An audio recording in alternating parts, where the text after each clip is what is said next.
Assalamualaikum warahmatullahi wabarakatuh.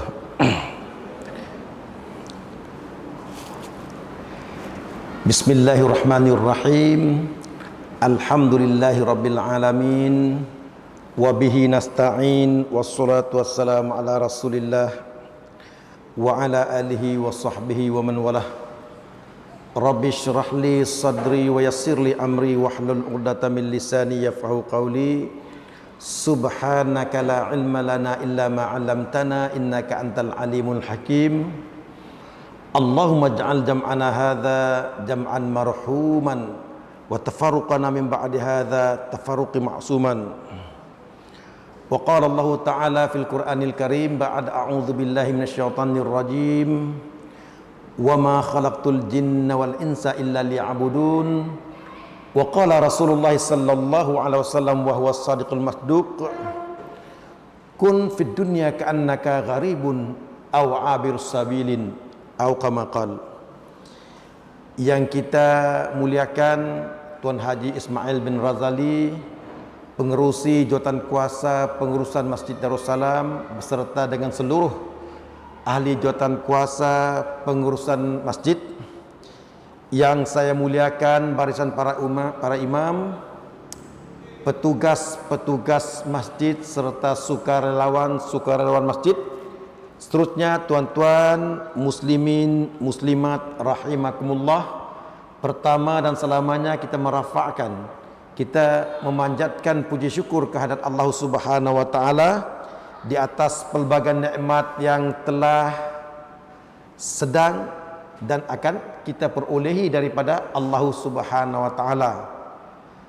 Banyak lalu-lalu nikmat yang telah kita kecapi, yang telah kita perolehi daripada Allah Subhanahu wa taala semenjak kita di alam kandungan ibu kita, kita lahir ke dunia, zaman baby kita, zaman kanak-kanak kita, zaman remaja kita, zaman belia kita, dewasa, dan ada sebahagian daripada kita sedang meniti ataupun melalui usia emas yang mudah-mudahan Allah Subhanahu wa taala terus memanjangkan usia kita dengan memberi pelbagai nikmat lagi kepada kita yang berbentuk hidayah, yang berbentuk panduan dan bimbingan untuk kita terus lagi dan lagi melakukan amal-amal soleh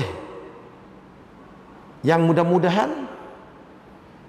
dengan amal soleh tersebutlah kita menutup mata cepat ataupun lambat apabila kita dipanggil pulang oleh Allah Subhanahu wa taala. Seterusnya salawat dan salam ke atas junjungan besar kita baginda Nabi Muhammad sallallahu alaihi wasallam yang kita masih lagi dalam mood memperingati, bukan meraihkan, memperingati peristiwa Maulidur Rasul.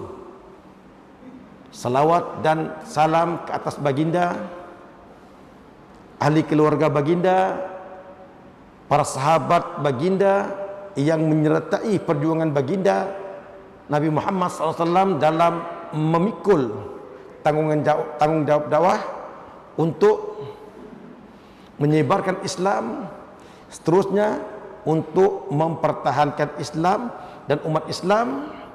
Dan mudah-mudahan selawat dan salamnya ampitlah untuk kita yang mengaku sebagai umatnya yang hidup di akhir zaman itu, yang seperti diberitahu oleh baginda sendiri, diberitahu oleh para ulama asatizah kita, hidup kita di akhir zaman tu sama kedak mereka yang hidup di awal Islam. Kerana dengan jelas baginda Nabi Muhammad SAW menyebut sebaik-baik kurun adalah kurun aku.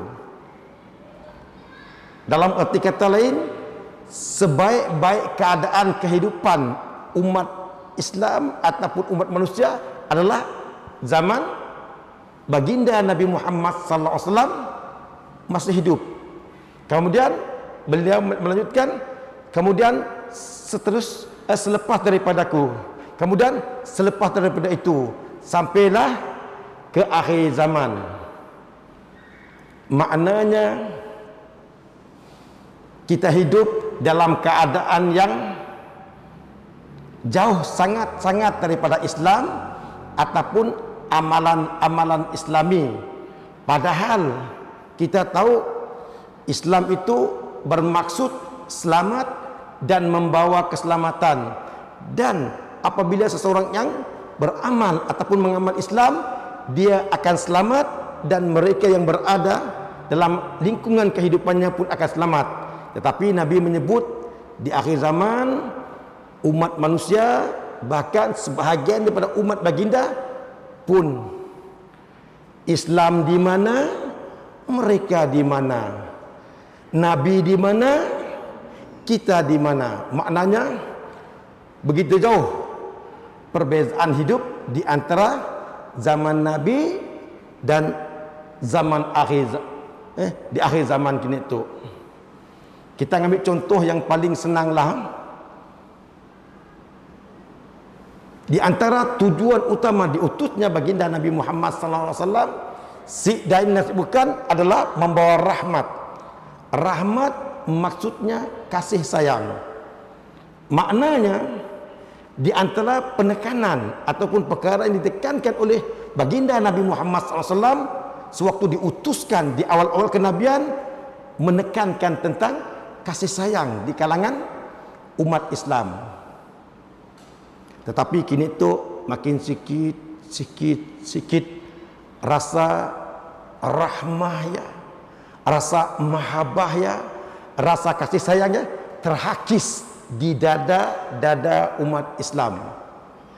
Kita merasa jauh sekali. Kita ambil contoh paling senang sajalah. 40 tahun dulu, 30 tahun dulu, 20 tahun dulu, mun ada anak buah kita berolah, kita lagi ada kemampuan untuk negur, untuk memarahi anak buah kita ya. Anak buah kita pun. Sebab apa? Sebab masih ada perasaan kasih sayang di antara kita. Kini tu berani kita nak negur anak buah kita pun. Berani kita nak negur anak buah kita pun.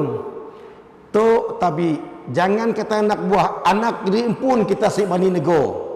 Anak gago dengan handphone time waktu maghrib. Anak gago dengan TV time wang azan. Ahli keluarga kita sibuk perkara-perkara yang tidak sepatutnya. Time azan, time solat, kita berani nak negur. Jangan kata anak buah, jangan kata anak orang lain, anak kita pun kita berani negur gini tu.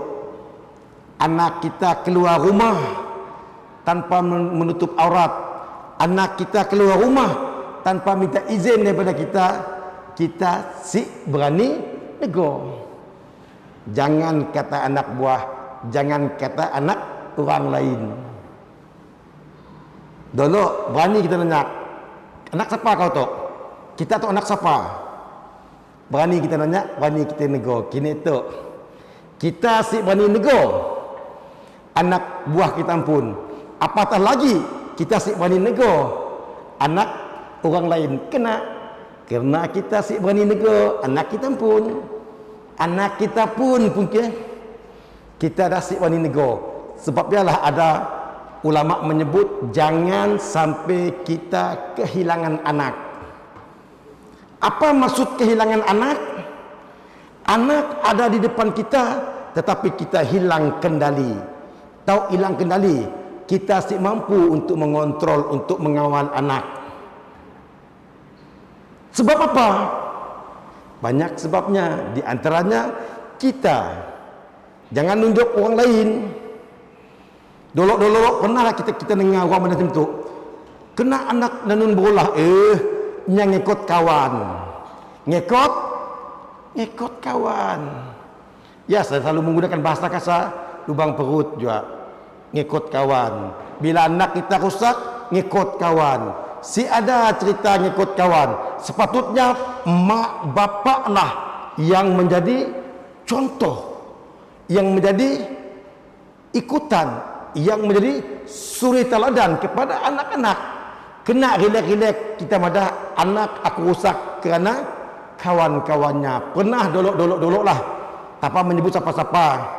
Ada di kalangan kita anaknya rusak, terlibat dengan dadah, terlibat dengan gam, terlibat dengan pel itu, pel ini, terlibat dengan gangsterism. Bila ditangkap, rilek-rilek dak parentnya, mak bapaknya madah, anak aku terpengaruh oleh kawannya. Sepatutnya bila hal tersebut berlaku, kita tangga diri kita pun. Kita macam ni. Berarti kita si qualified untuk menjadi seorang leader kepada family kita. Kita tidak ada kelayakan untuk memimpin ataupun membimbing anak-anak kita.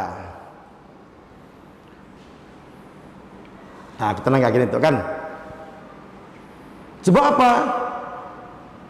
Di antaranya apabila hilangnya rahmah, hilangnya kasih sayang, mahabbah dalam diri kita, padahal Nabi diutus untuk apa?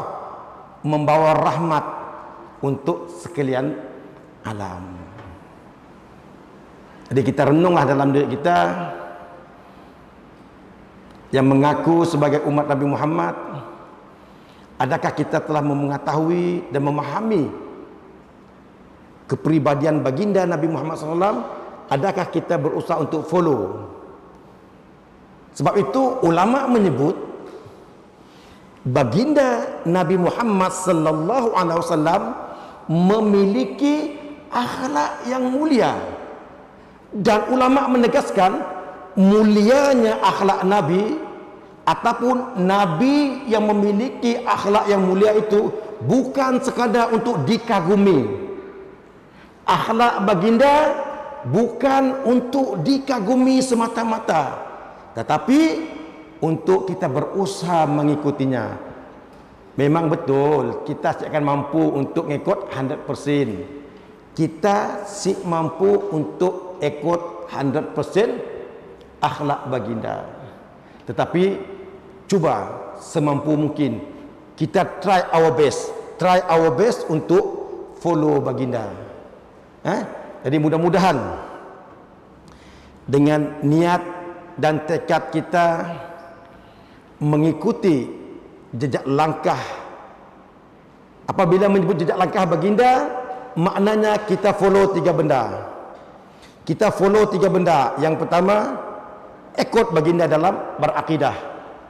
Yang kedua, kita ikut dalam beribadah. Dan ketiga, kita follow dalam berakhlak. Sebab agama itu didirikan atas 3 tonggak: akidah, ibadah, dan juga akhlak ataupun tasawuf disebut orang. Sikit-sikit kita cuba follow. Di antaranya kita ngikut bahawa baginda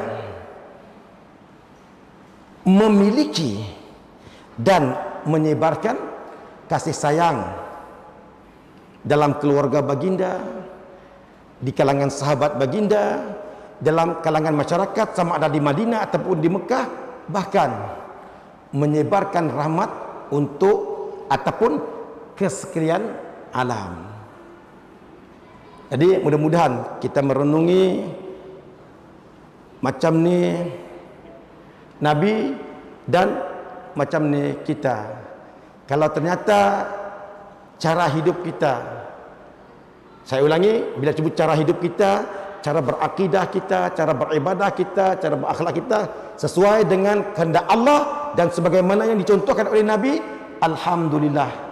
Tetapi mun ternyata Nabi ke lain, kita ke lain, Nabi pergi ke arah lain, kita ke arah lain, gunakanlah kesempatan hidup yang masih Allah Subhanahu wa taala berikan kepada kita untuk muhasabah atau mana-mana yang kita rasa asyik betul. Nyum pistonnya rusak atau piston, nyum ringnya asyik betul tu, timing belt okey, nya pun timing chain rusak. Minyak M yang perlu tukar. Landing class kah, macam-macam, gearbox kah, atau selagi peluang dan kesempatan. Jangan kelak di akhirat kelak kita si mampu nak menjawab, padahal kita dah beri peluang dan kesempatan untuk kita mengatur urusan kehidupan kita. Maksud urusan kehidupan kita seperti yang saya katakan tadi, ngatur akidah kita, ngatur ibadah kita, mengatur akhlak kita. Kelak di akhirat kelak bukan mulut lagi yang berkelakar, tapi jawarih. Jawarih maksudnya panca indera kita yang akan berhujah di depan Allah Subhanahu wa taala. Bukan mulut lagi. Ketika ya kita tidak dapat nak berbohong, tidak dapat nak kona. Kalau di dunia tu kona biasa. Mungkin kita dengar tidak ahli politik kan. Tidak ahli politik antap-antap kadang-kadang kona adanya. Cup. Bukannya kona lagi, boleh hitan. Mungkin tidak ahli politik. Abang Haji tahu gila lah, nya terlibat dengan orang politik juga, nya tahu. Kita nanggah corner bearing yang dilakukan oleh sebahagian ahli politik. Jangan ahli politik. Kadang-kadang AJK Masjid Haji Suruh pun nak corner juga. Nak corner juga. Di dunia fine. Petah lidah kita berkata-kata, tetapi di akhirat checkmate kita. Mun kita silap dalam kerja buat kita waktu di dunia itu. Jadi mudah-mudahan mukaddimah ya dapat kita jadikan renungan dan kita mengatur apa-apa yang patut sebelum cepat ataupun lambat kita dipanggil pulang oleh Allah Subhanahu wa taala.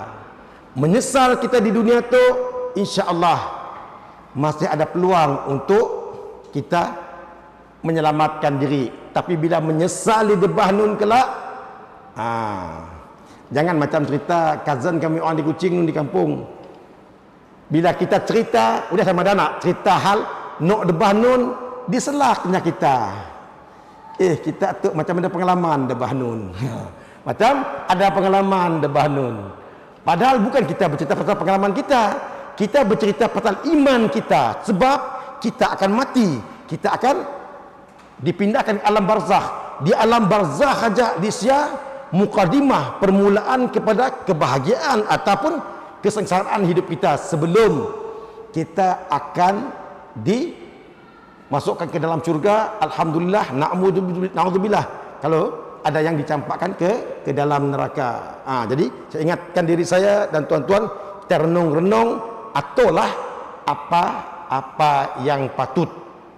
Jadi mudah-mudahan Allah Subhanahu wa taala merezekikan kepada kita dua perkara. Yang pertama yang saya selalu doakan, Allah merzukna taubatan nasuha qablal maut. Ya Allah, ya Tuhan kami, Kau berikanlah kepada kami taubat nasuha sebelum kami mati. Itu yang pertama. Yang kedua apa?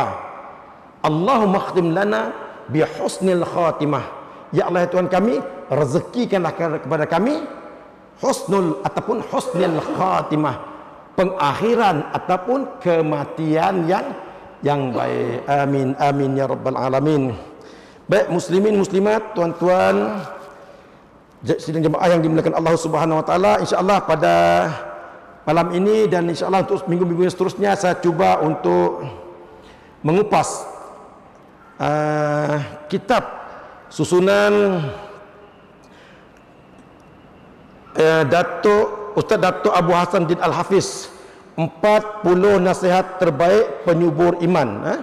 40 nasihat terbaik penyubur iman, yaitu susunan ataupun hasil karya yang berbahagia Dato' Abu Hasan Din Al-Hafiz. Ia adalah mutiara-mutiara yangnya bawa, yangnya susun di sepanjang kerja buat ataupun kerja-kerja dakwah baginda yang berbahagia Ustaz Datuk Hasanuddin sewaktunya hidup. Jadi sebelum kita pergi kepada kitab tu, kita nak berkenalan sedikit dengan yang berbahagia Ustaz Abu Hasanuddin Al-Hafiz. Ada sebahagian daripada kita memang dah kenalnya kan. Tetapi ada yang masih si bapa clear. Ada sebagian kita yang kita tahu siapanya tu. Sebut, kalau sebut Ustaz Datuk Haruddin, semua kenal, hampir semua kenal kan? Ustaz Dr. Haruddin Al-Hafiz, semua kita kenal. Siapa pula yang berbahagia Ustaz Datuk Abu Hasanuddin Al-Hafiz? Siapanya? Yang telah menyusun kitab 40 nasihat terbaik penyubur iman. Apakah nasihat terbaik? Apa kena iman itu perlu disuburkan? Mengapa iman perlu disuburkan? Contohlah simple question. Badan kita 40 tindakan untuk menyihatkan tubuh kita. Soalannya, mengapa tubuh kita perlu disehatkan? Kita dapat bayangan kenapa iman kita perlu disuburkan. Seperti yang saya katakan tadi, kalau tubuh badan kita perlu disehatkan, demikian juga iman kita perlu disuburkan. InsyaAllah kita akan membicarakannya kemudian. Baik, kita berkenalan sedikit dengan yang berbahagia Ustaz Datuk Abu Hasanuddin Al-Hafiz. Beliau digelar Datuk Seri Abu Hasanuddin Al-Hafiz. Datuk Seri Abu Hasanuddin Al-Hafiz lahir pada 13 Januari tahun 1946 dan meninggal 1 Mei 2019. Belum lama juga meninggal. Merupakan seorang ulama dan pendakwah agama yang berada di Malaysia tu, orang Malaysia lah. Dan adik kepada Datuk Dr. Haruddin dan Ustaz Ishaquddin Al-Hafiz. 3 adik-beradik, 3 Al-Hafiz. Kita tu Al-Habis. Nya Al-Hafiz, kita Al-Habis. Jangankan nak hafal 30 juzuk Al-Quran, juz 30 pun si hafal, juz 30 pun si hafal. Jangan kata juz 30, surah-surah lazim pun si setan. Jangan surah-surah lazim, 3 kul pun longgar-longgar dak gigi kita nak hafal lah 3 kul. Surah Qul huwallahu ahad, Qul a'udzu birabbil falaq, Qul a'udzu birabbin nas. Sebelum dicampur Qul ya ayyuhal kafirun. Mun Qul ya ayyuhal kafirun lalu si jumpa. Lakum dinukum lalu si jumpa. Lakum dinukum si jumpa. Si jumpa lakum dinukum. Daripada umurnya 20 tahun sampai 40 tahun si jumpa lakum dinukum. A'udzubillahi minasyaitonir rajim. Bismillahirrahmanirrahim. Qul ya ayyuhal kafirun. Beli. Ni ajak lakum dinukum si jumpa. Kata beli. Jangankan kata nak juzuk 30 hafal lagi 30 juzuk. Surah Al-Kafirun sampai gini tu si hafal-hafal. Ad-Duha pun berapa kali orang ada ijaz saja. Si je lepas. Wad-duha wal laili ijaz saja. Simak ngejar nyawa try juga. Alhamdulillah Allah rezekikan kepada ketiga-tiga adik-beradik ini, iaitu Ustaz Dr. Haruddin, Ustaz Dr. Ishaquddin, kemudian Ustaz Abu Hasanuddin Al-Hafiz. Ketiga-tiga ini di antara manusia, di antara hamba Allah yang Allah rezekikan kebaikan hidup di dunia tu dan insya-Allah di akhirat nanti. Di dunia tu bukan saja daknya orang yang terpelajar, tetapi memiliki akhlak yang begitu mulia di kalangan para pendakwah kita. Kemudian apa lagi? Allah akan rezekikan kepada mereka sedikit kemewahan hidup di dunia tu. Look perfect lah, kelihatannya perfect. Ketiga-tiga orang adik-beradik itu, ilmu cantik, kemudian akhlak cantik, nama harum, rezeki berupa wang ringgit, alhamdulillah. Jadi mudah-mudahan kalaulah kita nak mencontoh Nabi, baginda Nabi Muhammad SAW, jauh gila nak, tetapi sekurang-kurang kita dapat mencontohi ketiga-tiga tokoh ulama tu, mencontohi ilmu baginda mereka, beliau-beliau ini, mencontohi akhlak beliau-beliau ini, mencontohi kerja buat usaha dakwah beliau-beliau ini, dan mereka betul-betul telah menunaikan ikrar dan janji mereka sebagai hamba Allah, sebagai seorang muslim, sebagai seorang mukmin, melakukan ibadah di dalam kehidupan kita. Mereka melakukan ibadah, melakukan usaha dakwah, melakukan kerja-kerja kebajikan di dalam kehidupan mereka. Dan alhamdulillah, di mata kasar kita, ketiga beliau ini kembali kepada Allah Subhanahu wa taala dalam keadaan husnul khatimah, yaitu mati dalam keadaan perjuangan menyampaikan dakwah di dalam kehidupan mereka. Baik, apakah jawatan-jawatannya yang telah dipegang? Secara umum disebut di sini, beliau ialah bekas imam besar Masjid Negara. Ustaz Datuk Seri Abu Hassan bin Al-Hafiz adalah merupakan bekas imam besar Masjid Negara dan pernah menjadi penasihat agama kepada beberapa orang yang di-Pertuan Agong, termasuk almarhum Sultan Salahuddin Abdul Aziz. Sultan Abdul Aziz tu agung lain, sultan lain sebelum tu. Secara pribadi saya pernah peduli pun, saya pernah menangis apabila sidaknya mangkat ataupun meninggal dunia. Tetapi dalam kes almarhum Sultan Salahuddin Abdul Aziz Shah tu, saya first time menangis apabila baginda mangkat ataupun baginda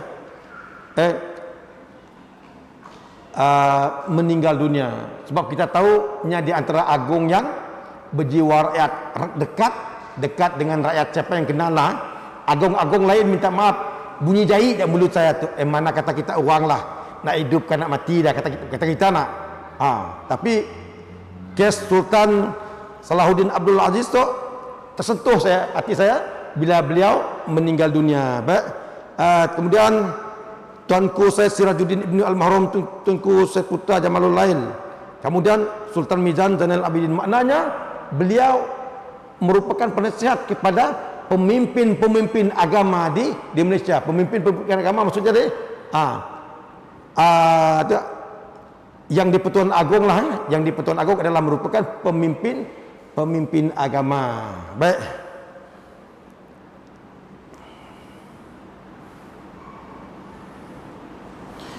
Kita cerita sedikit tentang kehidupan beliau.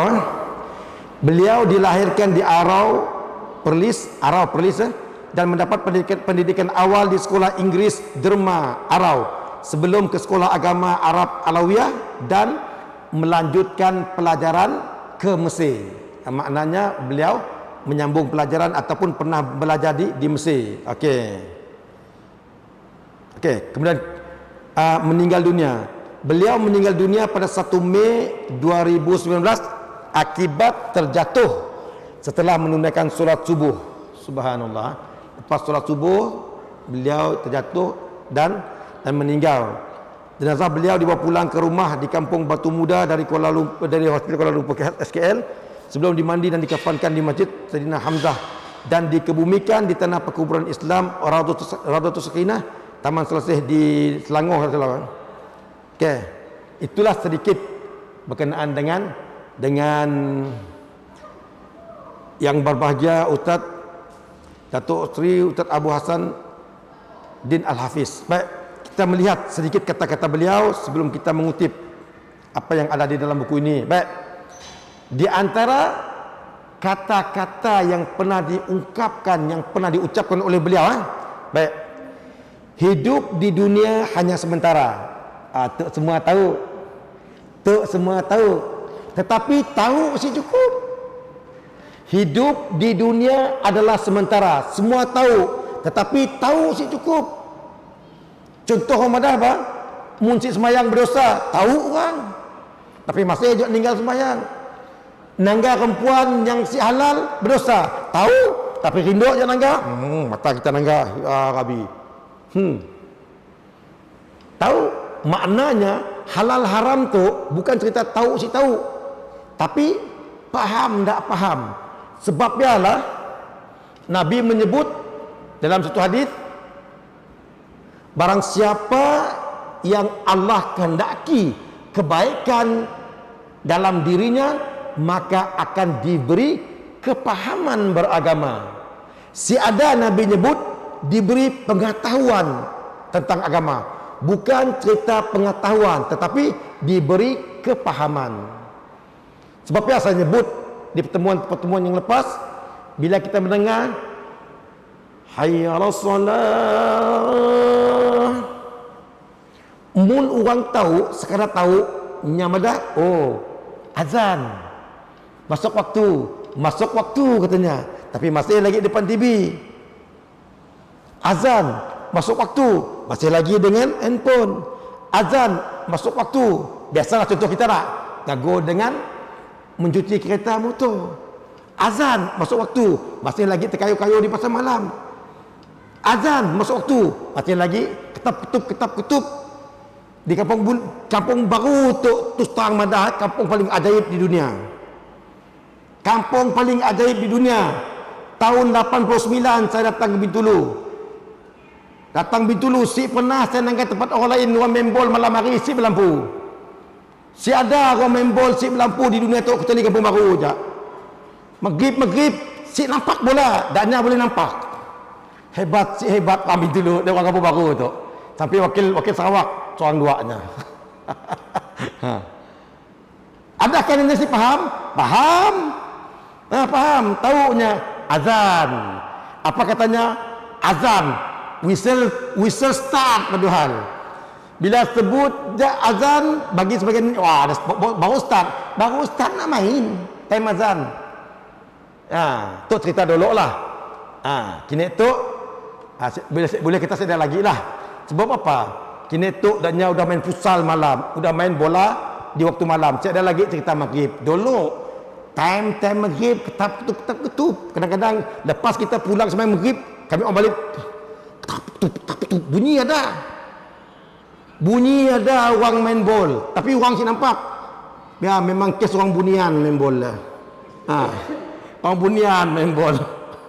Tapi alhamdulillah kini tu saya ada lagi Baik. Jadi beliau menyebut hidup di dunia hanya sementara. Kita tidak ada masa lain untuk mencari pahala kecuali di dunia tu. Kita disebut oleh Ustaz beliau lagi bahawa kita tidak ada masa untuk mencari pahala kecuali di dunia tu. Kata-kata beliau ini sesuai dengan ungkapan ulama. Ulama menyebutkan ad-dunya darul amal wal akhirah darul jaza. Apa maksudnya? Dunia ini adalah negeri tempat kita mengumpul amal, wal akhirah, dan akhirat adalah darul jaza, tempat di mana kita dibalas kerja buat kita. Di akhirat kerja buat kita di dunia ini akan dibalas. Kalau kita nanam padi yang akan kita tuai di akhirat. Mun kita nanam ketum yang akan kita tuai di akhirat. Tapi saya dah lah ketum. Contoh aja. Pandai-pandai dia Ustaz mana nanam ketum. Saya dah cerita ketum untuk contoh. Maksudnya tadi padi mewakili perkara-perkara yang baik. Ketum mewakili perkara-perkara yang si baik. Mungkin kita nak nuai ketum di akhirat lah, tanamlah ketum banyak-banyak di dunia tu. Tak nenggah macam ni. Bahagia si bahagia palak kita orang debah nun.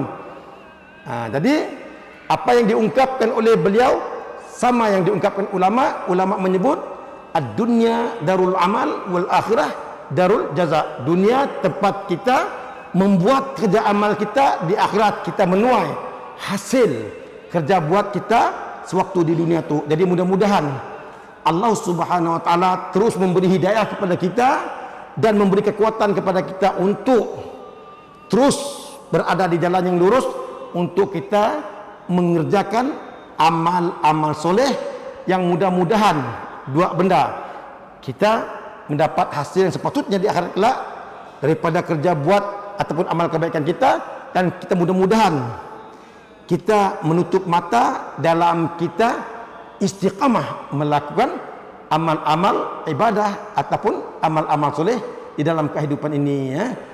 Terima kasih di atas segala perhatian, mohon maaf di atas segala kekurangan. Yang baik dan benar daripada Allah Subhanahu wa taala, yang si cun contohnya, yang si betul adalah kesilapan dan kesalahan saya sendiri, mohon maaf. Assalamualaikum warahmatullahi wabarakatuh.